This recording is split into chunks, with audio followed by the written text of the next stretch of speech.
Hey! In front of me is XIAOMI 11 Lite 5G NE, and today I would like to show you how you can set up app lock on this XIAOMI. Start by going into settings and scrolling down. Now you need to pick apps and choose app lock. Then just turn on and click on change password. Over here pick one of the login methods for your apps. Click at the preferred one, I will go with pattern, and enter it.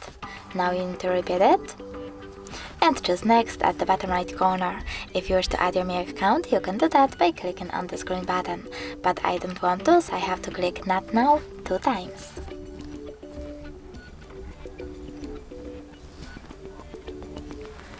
If you wish to close all of those apps, just click use app lock right away, but I don't want to, so I have to click on them and choose use app lock then.